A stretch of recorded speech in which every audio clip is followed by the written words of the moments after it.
Bonjour mes amis, hi guys. First of all, Happy New Year to you all. I've been quiet for a few weeks because I went back to Europe for 2 weeks and then I started a new job. So it's been busy with all that and also with the kids, of course. But when I went back to Europe, I took one watch only, and it was this Rolex Explorer II 16570. This is the white version, the Polo dial as it's known.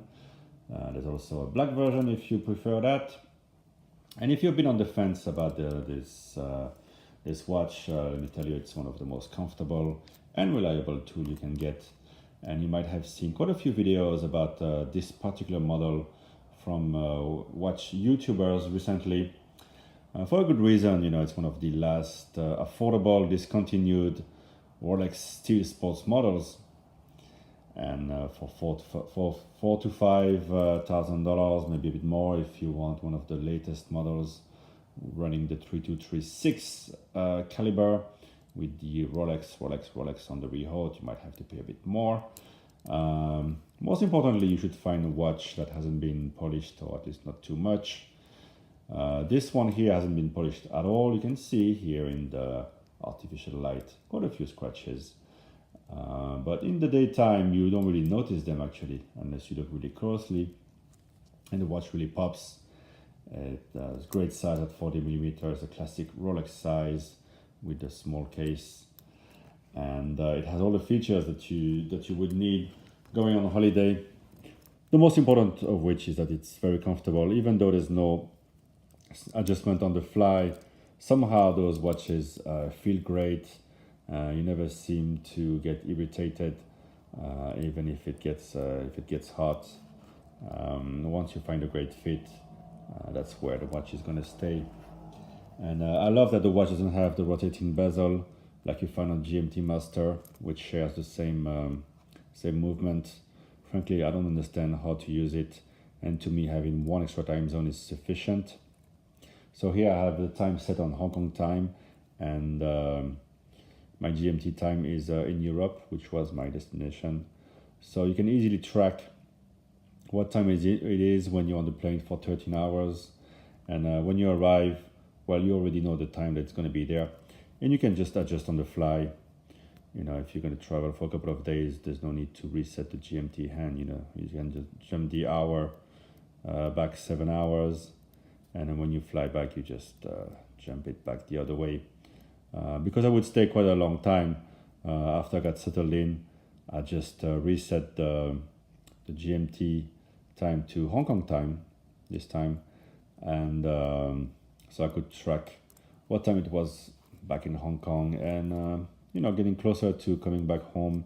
I was trying to get the kids to bed a bit earlier, and I tried to get them to sleep on the plane, which totally failed. So we were all jet lagged as we arrived back. But it's always great to have that reference, especially when you travel for 12, 13 hours. You're gonna want to try to adjust to the time at arrival. So beyond that great function, you have the date, which is great to track how far you are during your holiday if it's a long one. And the lume is still very good on this timepiece. It's a 2005 model. Maybe 2006, I'm not sure anymore. And so the lume is not going to fade like the tritium, which you find on the pre-2001 or 2000 models. Those are very sought after because they become yellow. I just wanted to watch which is very functional. So the lume here is still that very bright green that's going to last you all night. I'm going to try to show it to you. Yeah, I think even here in artificial light, it should pop sufficiently. There you go. And the legibility is great on all of the four hands. There's no confusion. So it's a great watch to wear all the time. And I was wearing it all day and all night. Only took it off for showering. Frankly, I like to have a clean wrist. And after the shower, I would just run the watch under clear water. That's sufficient to clean it. I wouldn't recommend putting it under the stress of a shower with the steam and the soap. Some people say it's fine. I think it's fine when the watch is brand new with brand new gaskets, but after a while, you know, although this watch has been serviced, I'm not sure if it's as waterproof as it can be, and I really don't want to tempt the devil. So I took it off for showering, but the rest of the time, day and night, it was on my wrist, and it never caused me any irritation, which is a testament to the quality of those bracelets. And it is why Rolex is the best.